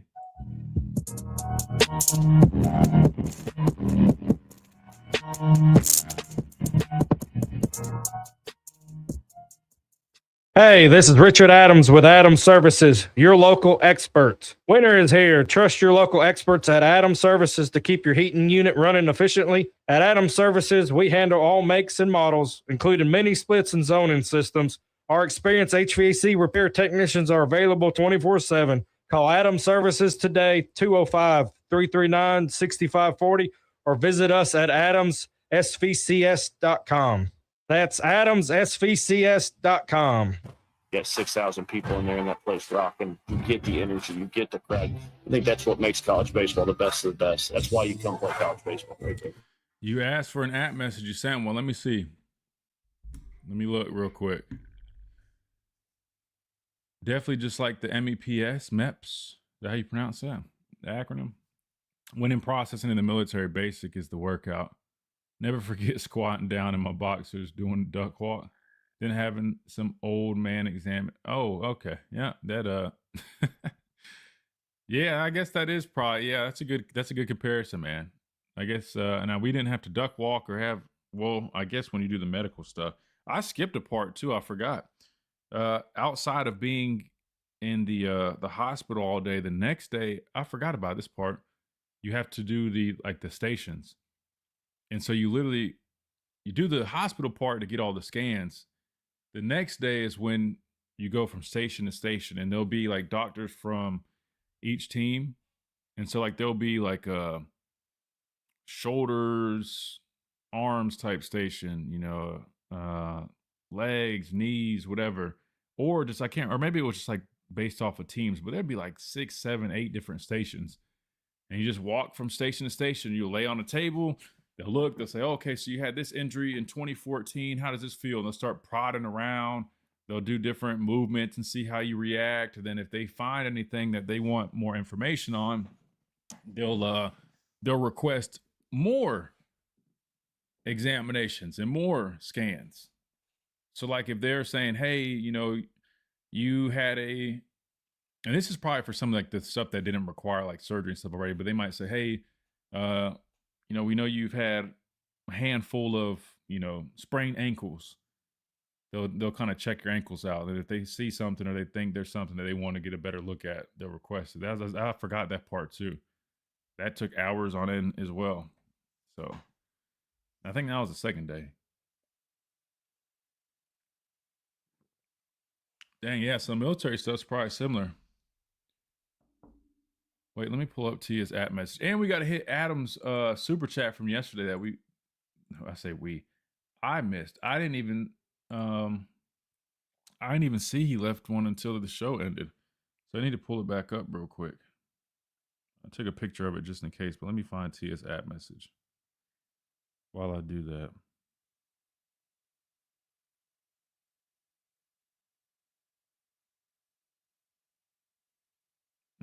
Best edge rusher in this draft. That's a good question. Man, that's a good question. Where does Bernard go?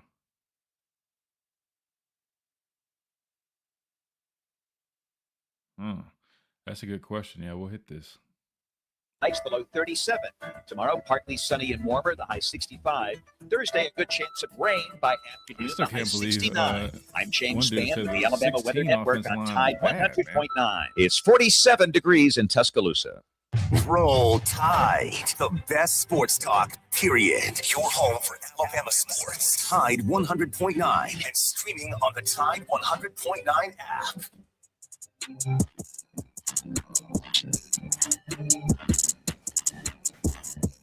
And welcome back into this Talking Tuesday edition of the Miller's Edge, Tide 100.9, 1230 WTBC, man. I know we're still in that little quiet period, but spring ball is going to kick off, so don't worry, guys. We'll definitely be jumping into a bunch of Alabama talk. I know you guys love all that. A little bit of a quiet period, but, man, we're going to keep on rolling. Don't worry, because plenty to talk about. We got NFL Combine, Pro Day, Draft, all that good stuff. We'll keep talking about it. Maybe we'll talk a little bit of UFL now that AJ is the head coach of the Stallions. Can't forget about that. And he's also hired a number of guys. Whoops. I think, matter of fact, he hired, man, I'm drawing a blank. I know he hired a couple guys. Did he hire Dante Hightower? Or am I making that up? Or maybe I just saw that. I don't know. I think he hired a couple guys, though, on his staff as well. That said, Tia left us an app message, man. She said, you asked and you shall receive. So this is what Tia said. I got it on my phone right here. She says, okay, you asked for an app message. You got it. Number one, who's the best edge rusher in this draft? Bain or David Bailey? That was one. She asked a couple questions, but I'll be honest with you, man. I love both players. I think they're two different types of players. So it depends on kind of what you're looking for. To me, David Bailey is, I mean, you talk about his twitchiness, his ability to bend. I mean, highly effective as a pass rusher, extremely athletic. I mean, that 3-4 outside backer, very explosive off the ball. Could definitely probably play with his hand down as well. And I look at Bain. Bain is like 280. He could stand up if you needed him to, but to me, with his flexibility, it's a little bit more, he can slide inside some. Definitely more of a hand in the ground type of player.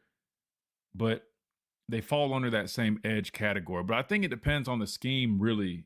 I think if you're more of a 3-4 team, I think Bailey is, a hell of a player. And I think he would fit really well.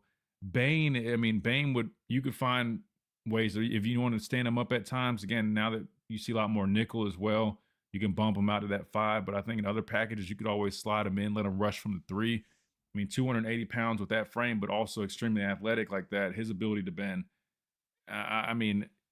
I feel like you can't go wrong, but I wouldn't sleep on Mesidor either, man. Mesidor, in my opinion, I'm not saying he slept on because I think some people have him as like the number 2 edge, but I would say don't sleep on that dude. And I didn't realize he initially was like a nose guard, like when he first got into college, which is crazy to think about, to see a dude moving like that. But I like him a lot. I like him a lot as well. I'll be honest, there's a number of good edge players in this draft. But I love Bain. I just think, to answer your question, I think it depends on the system. Wouldn't be shocked. I think Bain probably ends up going first. But to me, he's kind of a tweener. I mean, I think he could even play end in a 3-4 because, I mean, I think he has the ability to play at 4-eye, even at 3 a little bit. Definitely can be productive off the edge. And you see that a lot. I mean, in the NFL especially, I mean, there's a lot of guys. I mean, think about, and I'm not saying he's like this, a little bit different, but you look at Chris Jones, who's a D tackle with the Chiefs, as productive as he is. Chris Jones rushes from the 5. He rushes all over the defensive line. I think Bain could turn into that kind of player where extremely effective all over the line of scrimmage. Bailey, to me, like I said, is more of that true edge guy. But I love his first step. I love how explosive he is. I love his bend. He's extremely active. He's really long as well. I mean, he kind of has it all for a pass rusher, man. I mean, he production was through the roof. So I'll be honest with you. I don't think you can really go wrong with either one of those players. But I also really like Mesidor as well. Second part, she says, where does Bernard go in the draft if Holloman Wiggins, who I guess he was responsible for Casey Concepcion over at Texas A&M, right? If he goes before Bernard, do Bama fans finally apologize for wanting Wiggins gone? Nah, I wouldn't say so. I mean, let's just call a spade a spade. The receiver group, for whatever reason, I don't think it was all on him, but their production dropped off. And we'll get Slade on here. Maybe I'll ask Slade to jump on tomorrow and we'll ask his opinion, because I want to say he had Wiggins. I think he liked him. I think he's a good coach, but the production definitely felt like it dropped off in that receiver room for a couple of years. But I would almost argue, yeah, he probably, he owes, I guess he's going to own a little bit of that responsibility, but I think you also got to look at the players that you had. I just feel like there's a little bit of a drop off and so with some of the talent. Not to say that some of the guys that went on to transfer didn't go and be decent players themselves, but it kind of feels like how people compare the D-line right now. You know what I mean? Like, you look at all the talent that we had on the D-line, and I think Freddie Roach is a little bit of a victim of that. Like, he doesn't have the same guys to work with. I mean, if he had half the guys that I played with, you're probably talking a different story, right? I think it was a little bit similar for Wiggins. I think, people are just going to automatically just say, oh, he was terrible, like like Brock said in the chat, which, teach his own. But I think part of the equation too is he might not have had the same players that he was working with as well. So Brock said, who did Wiggins develop? Like I said, you got to hear what I'm saying. I think some of the guys that he had, I don't think he had the same level of talent as the previous receiver coaches had. Meaning, I think it's going to look even worse than it probably was. I'm not saying he was a great coach. I think we had much better receiver coaches, right? Don't get me wrong. What I'm saying is, though, it's hard to, if you're comparing, when there was, a run on first round talent year after year after year, when you go from Amari Cooper to Calvin Ridley to Jerry Jeudy to Waddle to Ruggs to Smith. I mean, like, that it's, if you compare the guys the coaches that come after that, if they don't have those same caliber players, it's not the easiest to compare, if that makes sense. That's all I'm saying. I'm not saying he was the best coach we had, but I also don't think Bama fans owe him an apology. I mean, I just don't think he was probably, working out here, and that's fine. And he maybe is a better fit over at Texas A&M, but they are doing a good job there. They've got some good players, and he's doing well. So maybe it's just a fit thing. Who knows? And last, she says, my Commanders will have the 7th pick. Bain and Downs will probably be available. Who would I draft out of Ruben Bain or Caleb Downs? Damn. Man, that's a good question. I mean, I'm an edge guy. You guys know I'm always going to lean towards that, but Caleb Downs is special, man. I know a lot of Bama fans really ticked me off when they were talking down on him because he transferred. He made that decision. Coach Saban retired. He had every right to do what he wanted to do. Whether it was for money, whether he just felt like he'd just rather be at another place, doesn't matter, right? That's his right, just like every other player that transfers from here or to here. So I've never been a fan of people, trying to disrespect a guy who we all know is they're just mad because he left. The dude is the best safety in the country. It's just a fact. And he's a very, very special player, very instinctual, very smart. I mean, he's going to play he's going to play a long time in the NFL, and he's going to be one of those players that is consistently voted to be Pro Bowl All-Pro type guy. But up front, man, Bain to me, he can make such a big difference. He can make such a big difference. It's hard to, I mean, guys like that are that productive can play it all across the defensive line. That's hard to turn down.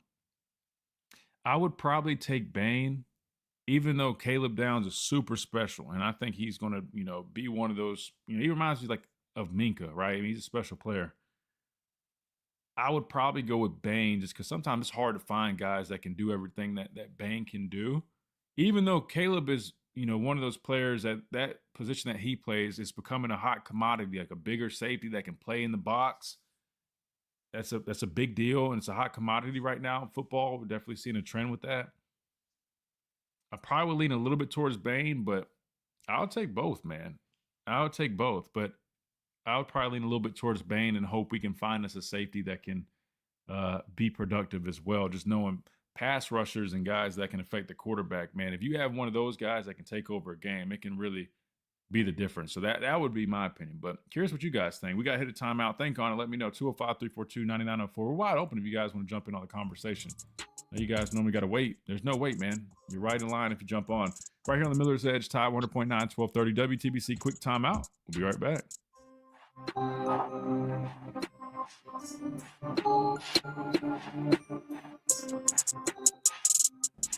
It's a crime to pay more than $1.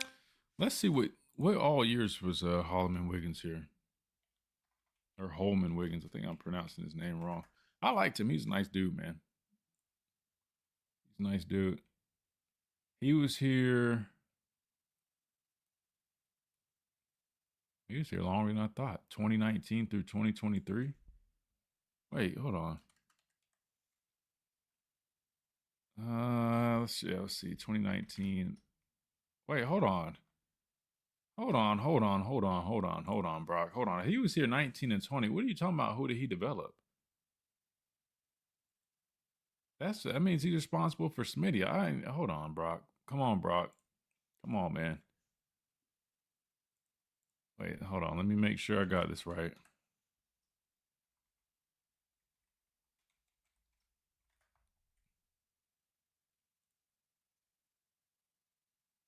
Brock, he had Ruggs, Smitty, and Judy and Waddle in 19. I mean, you had me confused for a second. That's why I was like, so who did he develop? Well, brother, he worked with Smitty the year before he won the Heisman. So it's not like he got hired and Smitty already was, on his Heisman run. I mean, he worked with Smitty the year before his Heisman. So what are you talking about, Brock? Tripping, brother. Tripping, gang. You had me confused for a second. So that just makes my point even more clear. I think you're looking at talent probably not being the same. 2020, you had... should have been like the same group of guys, if I'm not mistaken, for the most part.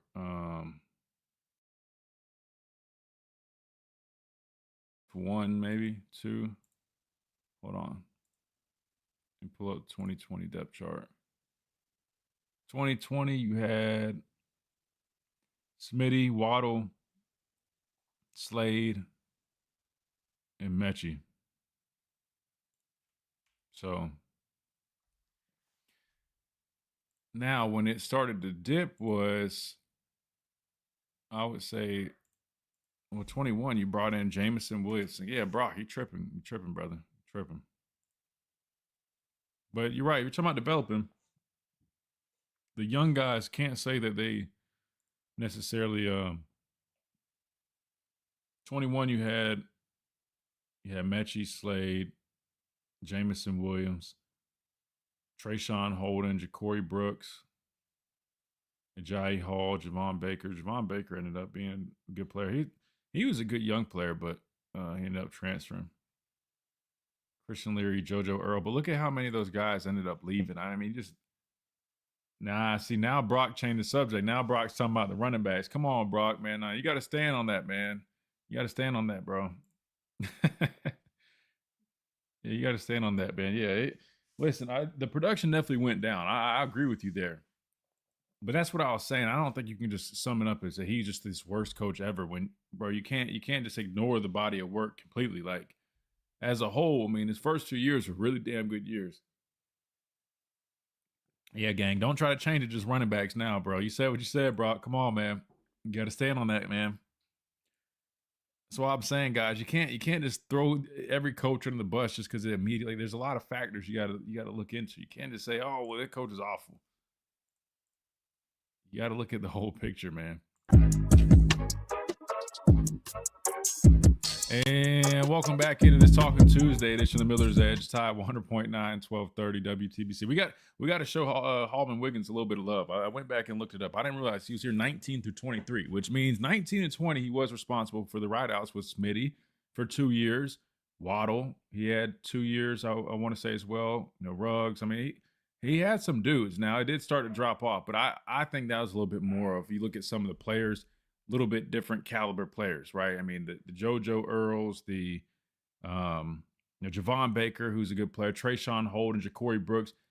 A lot of those guys transferred and end up, being good guys at their next destination. But let's not make it seem like they ended up being first-round receivers like the other crop of players that he initially started with. Now, one could argue that there was a number of guys that didn't live up to their potential here. I'm not going to argue that. I think he probably could have gotten a little bit more out of some of those young guys. But I think when you look at it as a whole, I think people have to remember, especially Alabama fans, man, like, the Jimmies and Joes are a big piece sometimes. And so just like I think sometimes, Coach Roach does a good job, but sometimes I think people overestimate the fact that the group that he's working with compared to the group that Bo Davis, don't get me wrong, Bo Davis is a hell of a coach and there's very few like him. But I'm just saying, I mean, when you literally are reloading year after year with Ashawn Robinson, Daron Payne, Jonathan Allen, Dalvin Tomlinson, the list just keeps going on and on. Jaron Reed. I mean, like, it's hard if you're going to try to compare two coaches' bodies of work, man. I don't think that's a fair comparison if they don't have equal talent to work with. So that's just I don't know. That's just my opinion. I think the talent level is a little bit different when you compare guys. I know you mentioned the running backs. People are kind of saying, hey, why aren't we getting enough out of these running backs? I think it could be, listen, Coach Gillespie is a really good coach. I mean, he is. Now, I will also say that we've got to get more out of our running backs. We all can agree on that. Why aren't they getting the most out of those guys?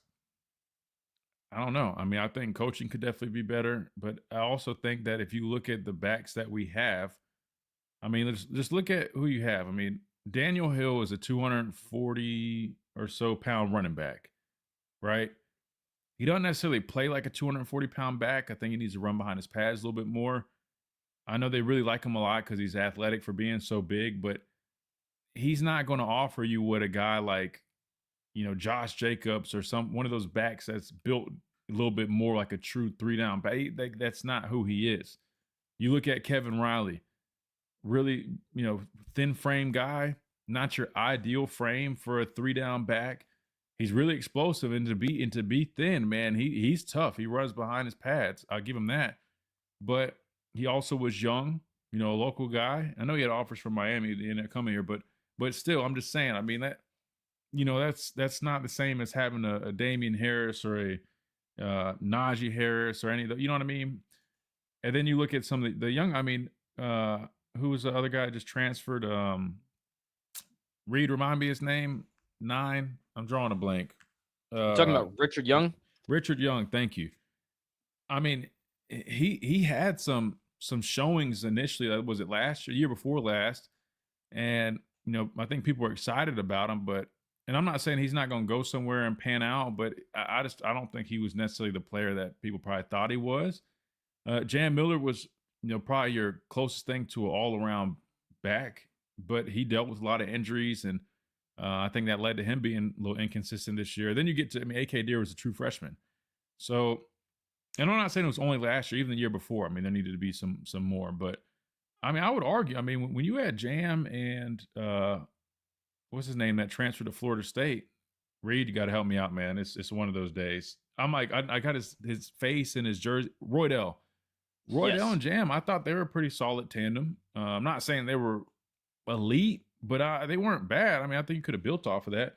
So what I'm getting at is I think sometimes people are so quick to jump these coaches and they don't really realize that the talent might not also be the best that they're working with. I mean, it just is a fact. AK Dare was a true freshman this past year.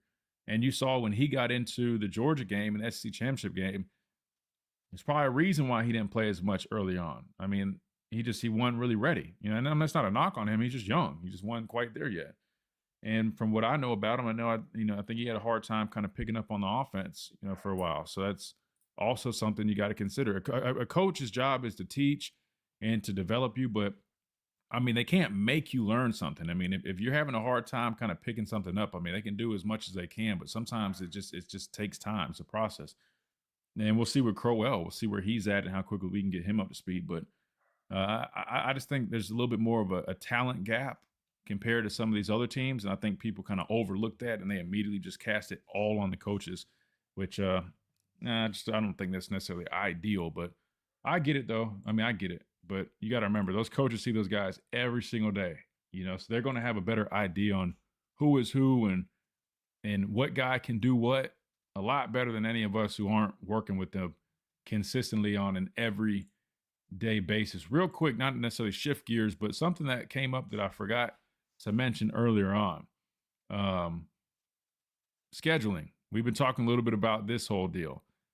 Reed, I don't know if I'm just reading between the lines here, but we could be marching closer and closer to seeing that Ohio State game officially canceled. Now, I know we talked about the speculation that it could be canceled. Now I feel like we're getting a little bit closer here, and I could be wrong. But Alabama officially announced yesterday that they will be hosting Georgia State as a home opener for 2028, and that will come on September 2nd. So it's not necessarily that it's an immediate cancellation. However, you have to cancel one game because we have now gone to a 9-game SEC schedule. You can't have 4. Initially, it was slated that you would have Ohio State September 9th, UT Martin, home of Coach Simpson, Ty Simpson's dad's team, September 16th. And then you would travel to Oklahoma State on the 23rd.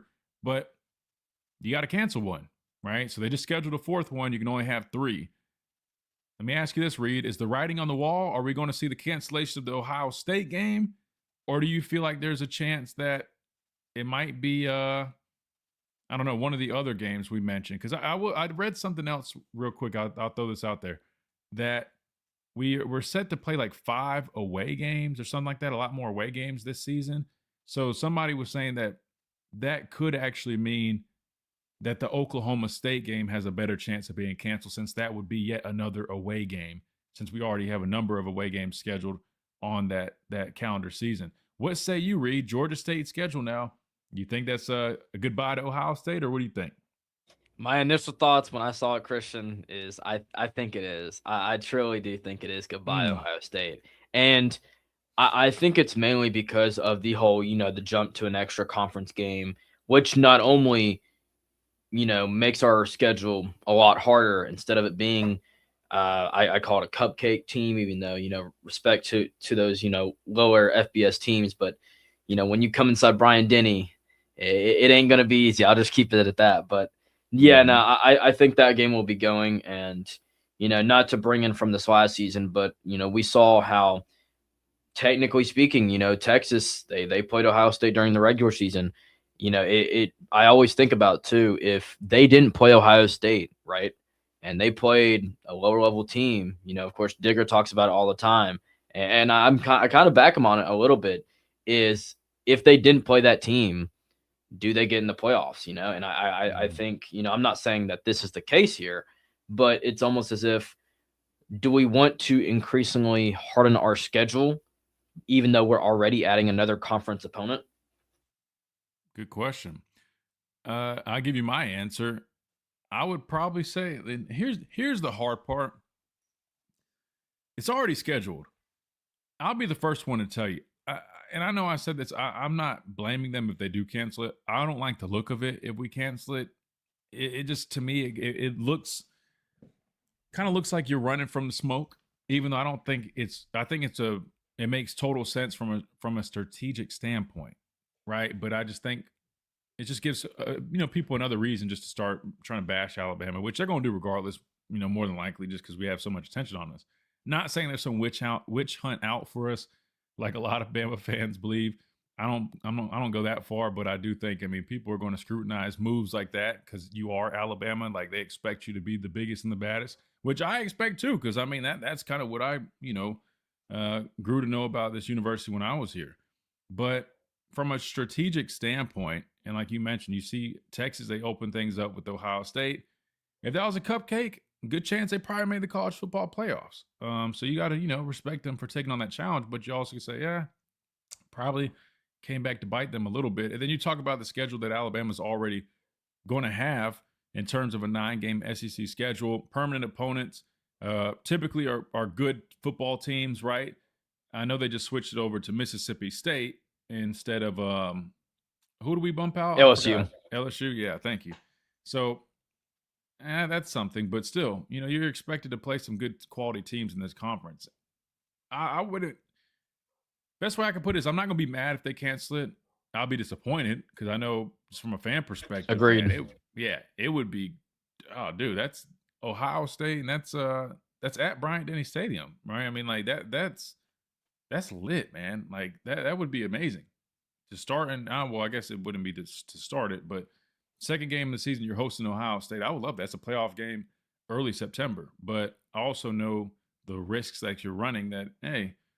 You lose to Ohio State, second game of the year. We already know how people are here, how the outside media is.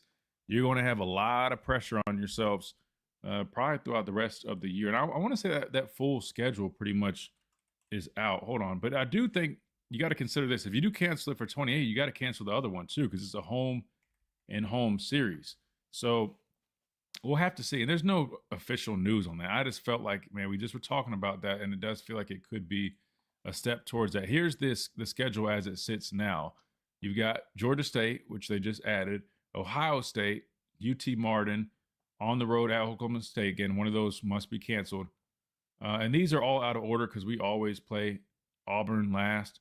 But you got Auburn on the schedule, Kentucky, LSU, Vanderbilt, Georgia, Mississippi State, South Carolina, Tennessee, and Texas A&M. So if we're just going off of where these teams are right now, which is not going to be the case. Everybody's going to be different. You don't know who's going to be where. But, Texas A&M's got a good program. Tennessee's always a tough game, especially on the road, and those are both away games. South Carolina, I think people have learned, playing in my hometown of Columbia, South Carolina is not easy. On the road at Mississippi State, then on the road at Georgia, right? LSU at home, Kentucky at home, Auburn at home, and Vanderbilt at home. Looking at that whole deal, I'm not going to lie to you, Reed. I'm not going to be mad one bit if you cancel that one. But I wouldn't rule out canceling the Oklahoma State game because that would put you at 1, 2, 3, 4, 5, 6 total away games. I don't know. I guess that's kind of about on par maybe what you do. I feel like we normally play 7 at home and 5 away. I feel like we typically do. Maybe I'm making that up, but that's what it feels like. I don't know. Want to get y'all's thoughts on that. 205-342-9904. We got one last segment before we wrap things up on this Talking Tuesday edition right here on the Miller's Edge. Tide 100.9, 1230 WTBC.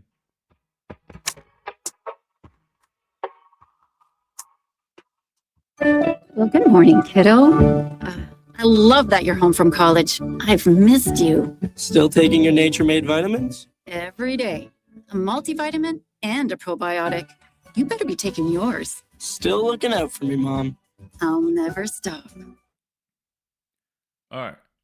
Pastor Payne just texted us. He said he got caught up. He's moving some stuff, so he'll be back on another time. But no worries. We're about to close out this last segment here.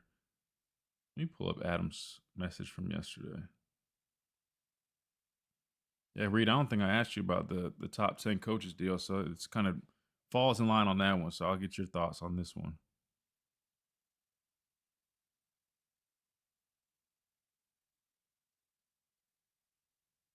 This is the craziest thing. I don't know if you guys have seen this like Nancy Guthrie stuff going on.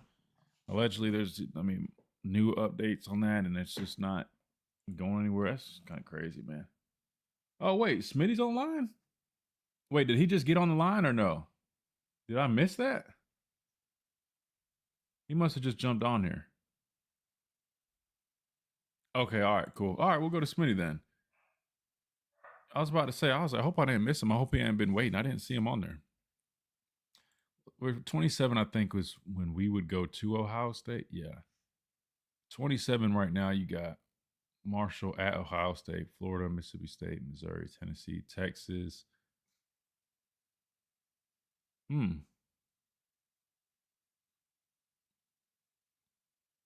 mean, I feel like we're missing on our, no, maybe 1, 2, 3, 4, 5, 6, 7, 8, 9, 10, 11. Yeah, I think we're missing a game on there. Interesting.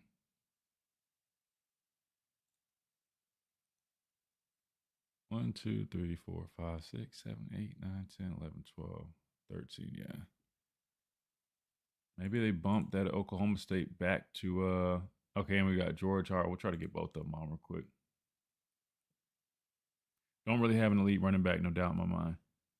Yeah, I'm with you. I mean, Crowell seems like he can be that guy. I mean, A.K. Deere definitely was, intriguing as a prospect come out of high school. I mean, I definitely think he's still somebody that can end up being a good player. But, when you talk about like being an elite back, it's just, I don't think we have one currently, unless Crowell ends up being that as a 17-year-old freshman. I have to agree with you on that.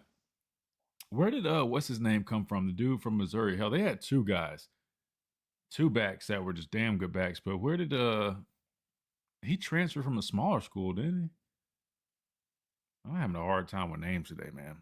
I don't remember anybody's name right now. But yeah, what's his name? Man, he's a damn good back. I like him, dude from Missouri. But I think is he in the draft? I don't think he returned to school.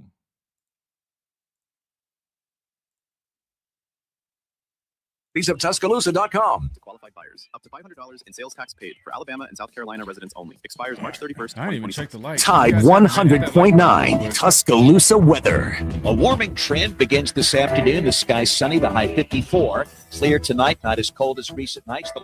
Yeah, we're at 19. Let's see. We got 32 people. Let's see if we can get to 30 likes real quick before we wrap things up.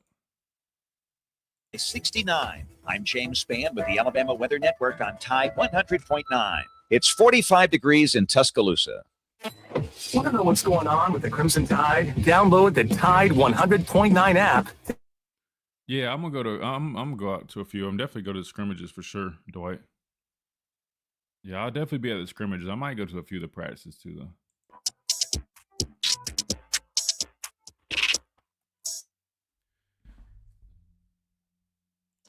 And welcome back into this Talking Tuesday edition of the Miller's Edge, Tide 100.9, 1230 WTBC. We're going to squeeze in 2 phone calls real quick, some last-minute phone calls that we got. But I got to hit this app message from, this super chat from Adam that we missed yesterday.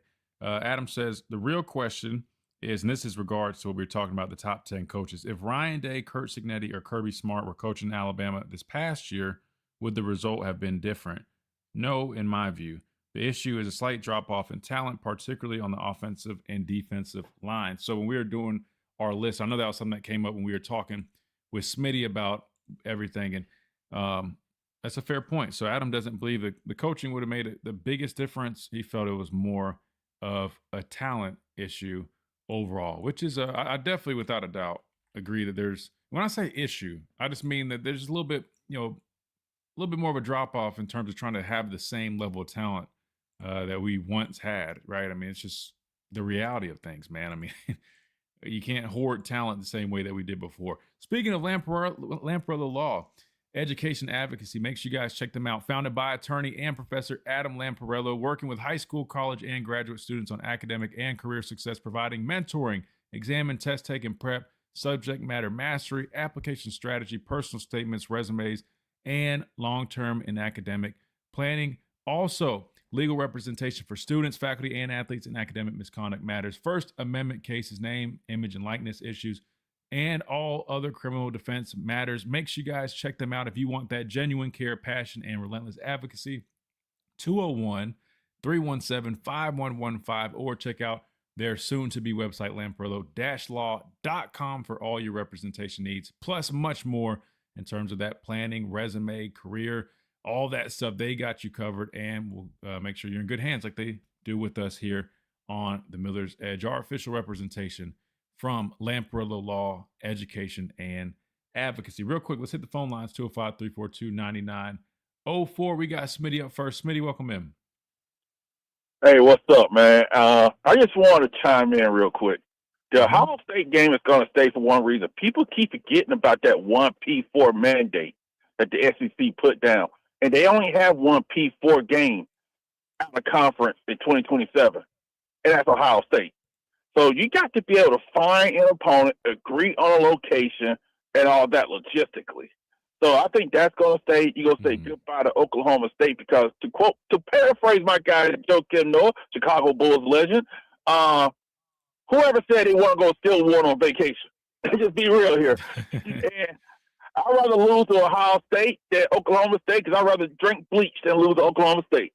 But my last thing is also the combines are underwear Olympics. Let's just be real on that. But also, when it comes to you talking about those players in the past, I don't think fans realize how hard it is to hit on that many defensive linemen in a row and even receivers.